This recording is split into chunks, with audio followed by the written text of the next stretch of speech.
Track 6. Stay together for the kids. The platform slowed as it reached their destination. Light spilled upward, like the violet itself carried weight.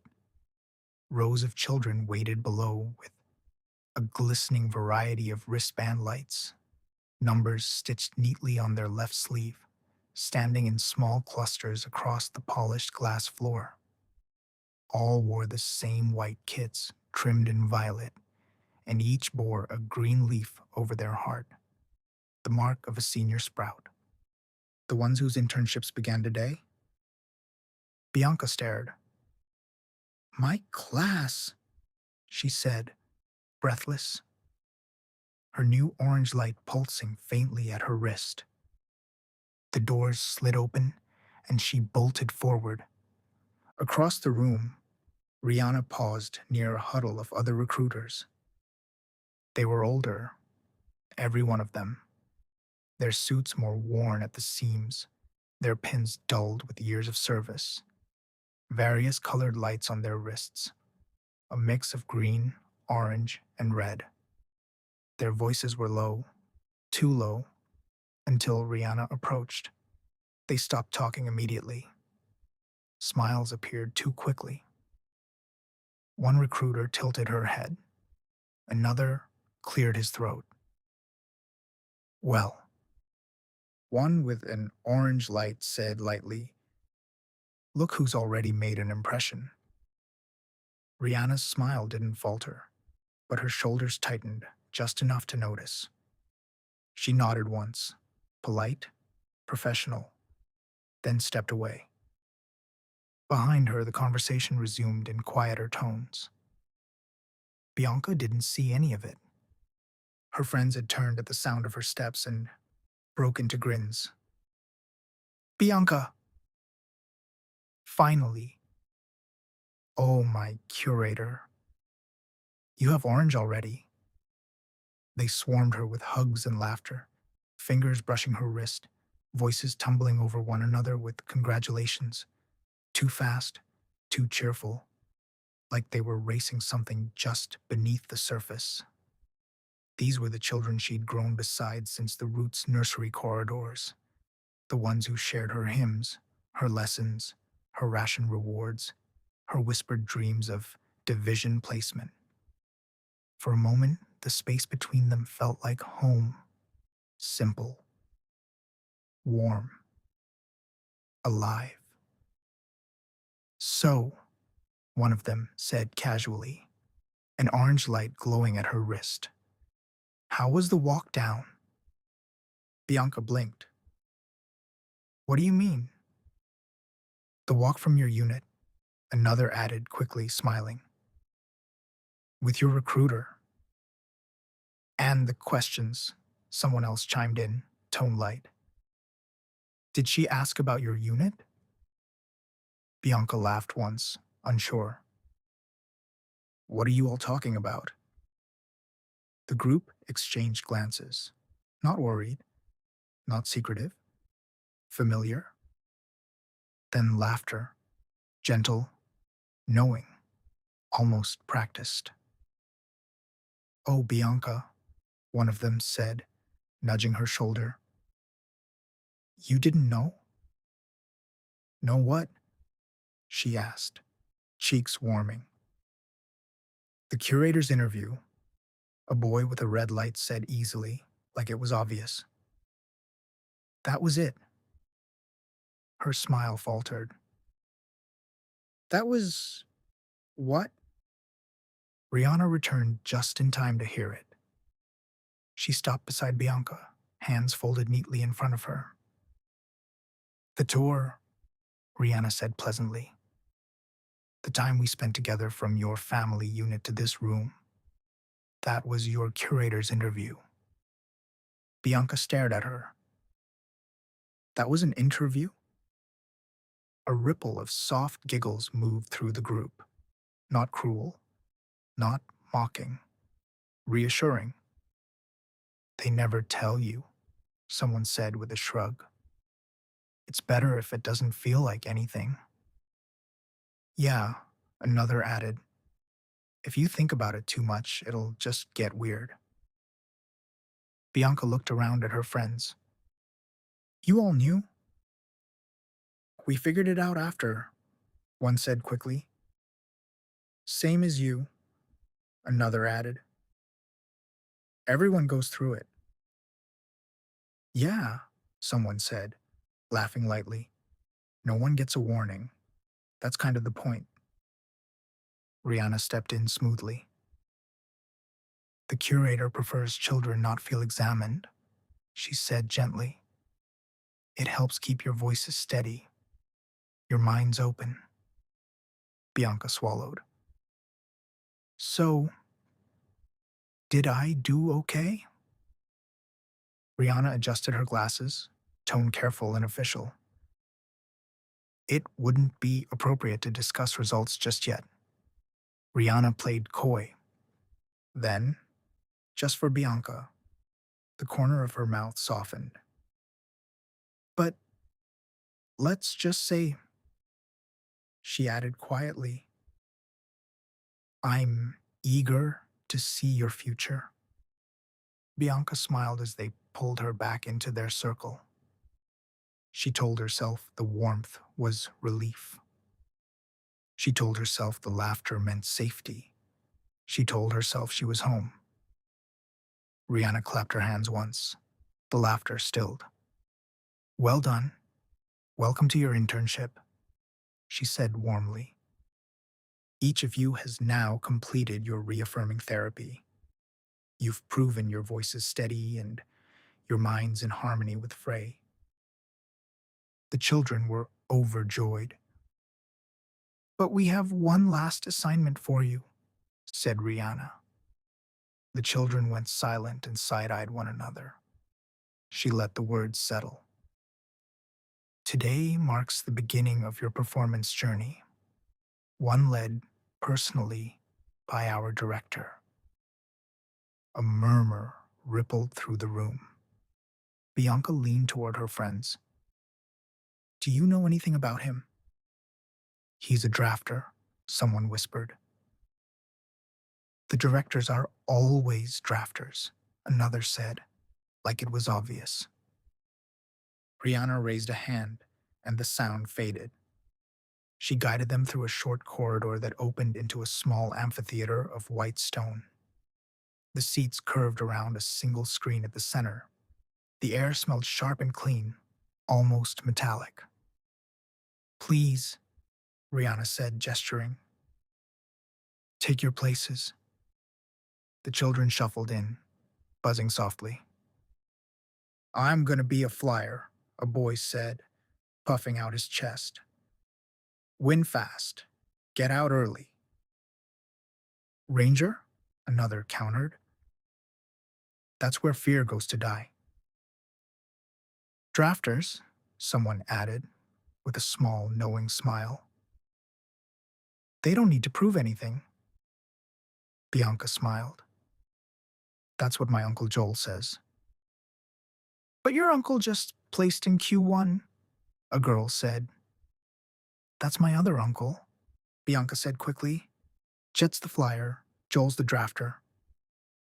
Well then, someone said, impressed. You're probably ending up with one of them. Bianca shrugged, though her grin gave her away. Maybe. As long as I don't end up with the Wanderers, another child muttered. They're just around. A few children laughed too quickly. One didn't. Bianca laughed with them, then realized she hadn't actually heard anything funny. The thought flickered anyway. What happens if you do? She pressed it down before a thought could finish forming.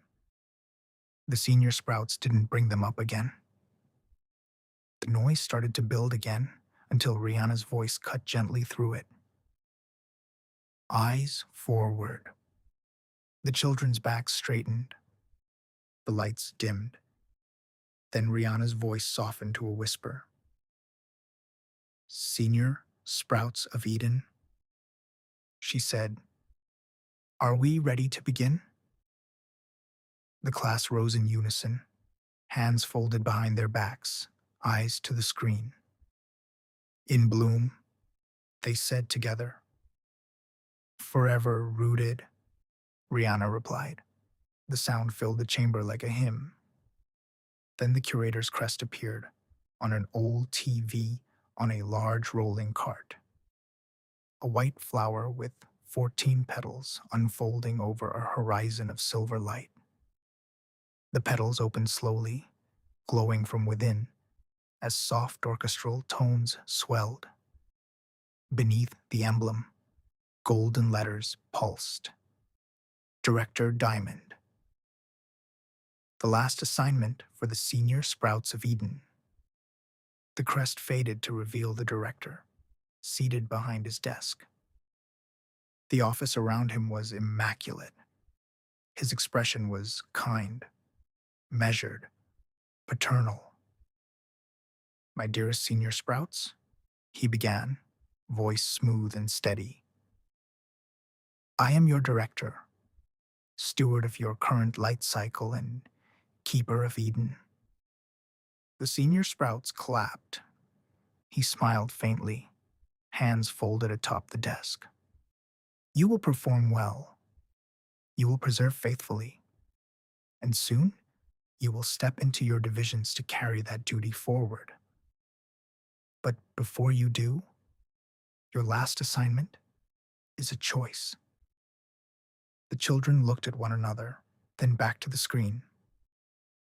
But remember, he continued softly, each contributor of Eden carries more than their own light. Frey measures all things. When one light dims, another must burn harder to keep the garden alive. That is what families are, he said gently. A shared color. The screen shifted, the roots units flickering across the horizon, each with a small beacon glowing above their doors. Green lights, orange ones, red ones, and a few had gone completely dark. The light was red in Bianca's unit for as long as she could remember. Something tugged at her, a color she knew too well for too long. Then, somehow, it turned orange before she left. She wondered, just for a second, how that happened. The director's eyes held theirs. But Frey cannot shield contributors that abandon their duty. The children shook their heads in agreement. Then another image appeared. He pressed a control beside him. The lights in his office dimmed to white gold. The screen brightened, an image of their world from above. The camera drifted east over the garden's mirrored fields, and the house burning at its center, and Eden East in the background. Then to the west, past the Great Divide where the fury roared below. Beyond the Great Divide, the sea churned wild. Waves collided against jagged black stone, steam rising where the rifts exhaled beneath. The tide had pulled far back, revealing the long stretch of glistening sand and fractured rock that led toward the rest of the West. A path that promised freedom and swallowed everyone who ever chased it. The director stood still beside the projection. His voice came low, almost gentle. Duty lies here in Eden, because beyond our great divide lies the fury, the bridge between what was promised and what remains of the old world. It opens with the tide, and some say the west can be seen on a clear morning, though no one has ever reached it before the water or the shadow takes them back. He paused, the faintest trace of sadness in his eyes. When I was young, I wondered what was in the west. A ripple passed through the children, a collective gasp. The director did not smile. He let the silence stretch, long enough to feel dangerous. It is true. I know how it felt, he said quietly.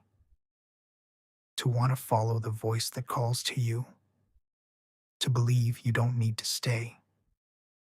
When I was your age, I thought about the run too, not because Eden failed me, he continued, and not because I believed I deserved more.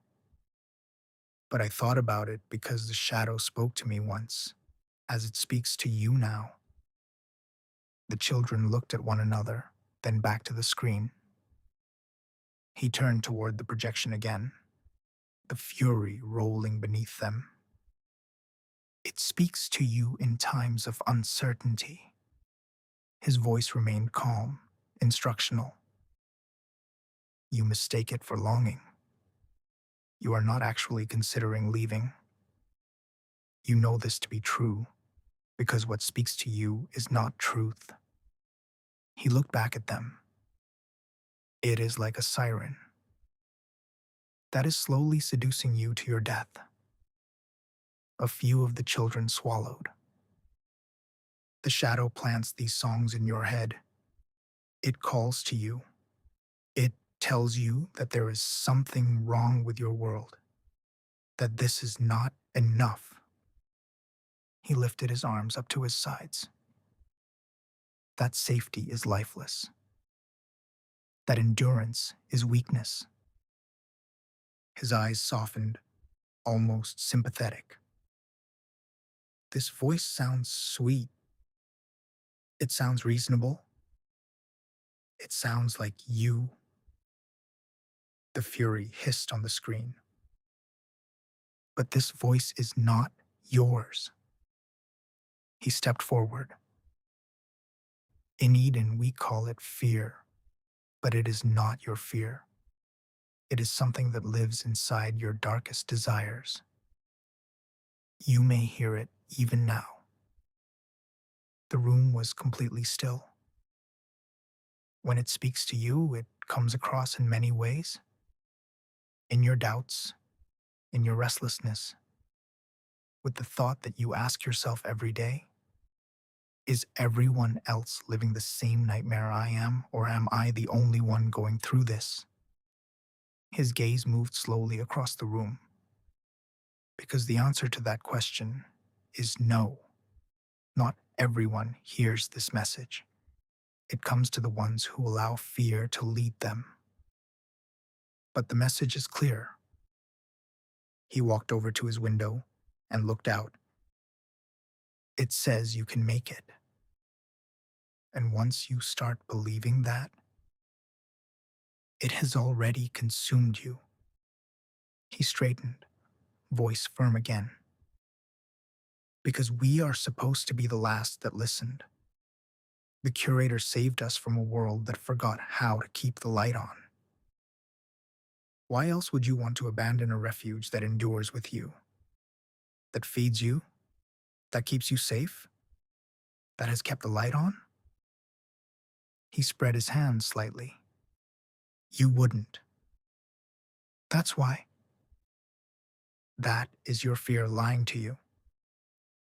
It is the shadow that makes you want to leave your haven. He lowered his voice.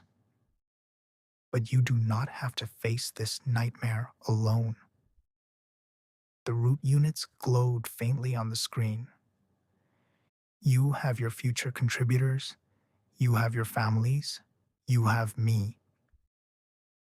This is how Eden survives. This is how you survive. He looked at the screen again. The fury rolled beneath them in silence, the steam shifting from the ground. I will leave you with this.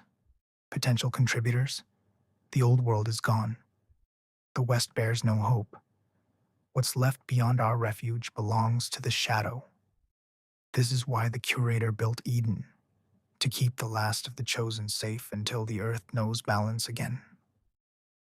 He turned back to them, voice tightening just slightly. Now, you may leave if you wish. No one will stop you. The gates are open when the fury draws back. But remember, this false freedom is not salvation. And the quiet devours all those who wish to seek more. The entire room flinched when he said its name. Something moved through Bianca before she could name it. Not fear exactly, but the memory of fear, the kind that had lived in her unit for as long as she could remember. Her eyes stung before she understood why. Around her, others were already crying. The alignment protocol, they said in unison, voices trembling and certain at once. All the recruiters nodded. The screen flickered again, then back to the curator's crest. The screen went black. The choice has always been yours. The sound of the fury lingered, waves, wind, and the soft, steady pulse of the fray breathing through the walls. The room applauded. The whir of the fray still lingered in the air, like the echo of a heartbeat that didn't know it could stop. When the lights rose, the room was still silent. The children stood as if waking from a dream they were afraid to forget. A quiet relief settled over most of them. Not the wild thrill of freedom, but the softer, steadier feeling of knowing they wouldn't have to face the fury if they stayed and did their duty. Rihanna stepped forward, voice gentle but firm. The director thanks you for your attention. You have seen the truth beyond fray. You know the choice you must make now. You know what your families chose for you. They chose a safe haven. Now, are you willing to make that same choice for them? And for the future of Eden as well? Your choice will define everything. She clasped her hands behind her back, the gesture practiced, ceremonial. The curator has decreed that every senior sprout is to decide before the start of their internship. Remain within Eden, your family, or take your chances with the tides. No one moved. No one stirred. But one boy did ask a question. Excuse me, ma'am, but has anyone ever made it and returned? Mr. Dark did, a red-lit child shouted. The rest of the children started laughing. What? They did, and he's back right now, they said again, looking around. An old Ruffy's legend. The green light shot back. The other senior sprouts laughed again. Just let it go, Bianca pleaded to the child. No, it's true, the child said again. Then Rihanna smiled faintly. Why don't we take a second to finish this debate? I think I have the right person to answer that for you. A soft chime sounded from the wall beside the screen. A narrow door, nearly invisible until that moment, slid open with a sigh. Light spilled through, and out stepped a hologram, Director Diamond Hand, number 45 himself, rendered tall and immaculate, white suit aglow with the same authority as the screen. Up close, sort of, he seemed larger, almost unreal. The gray and white pin on his lapel shimmered like a living royalty.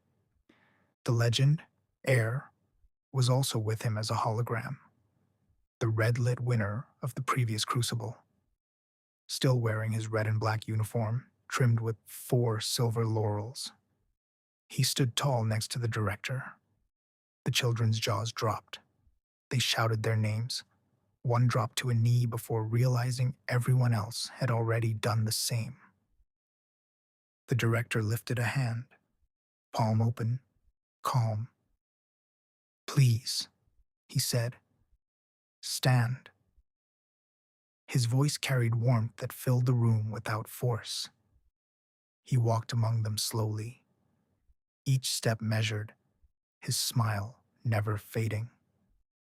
My dearest senior sprouts, welcome home to Feel Good Inc., where you are the future of Eden, he said. Each of you has been tested today, not only for your knowledge, but your heart as well. Bianca's eyes followed him as if caught in orbit. The director stopped near the center of the room with Air on his side. Countless contributors have been given life and preserved here in Eden.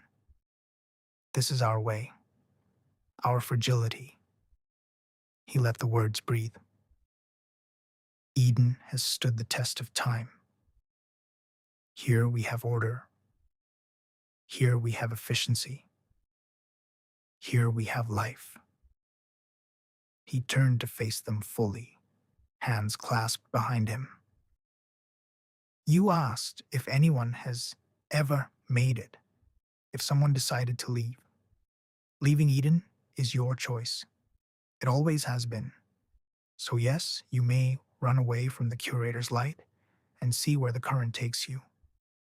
You can make your exodus, as others have tried before.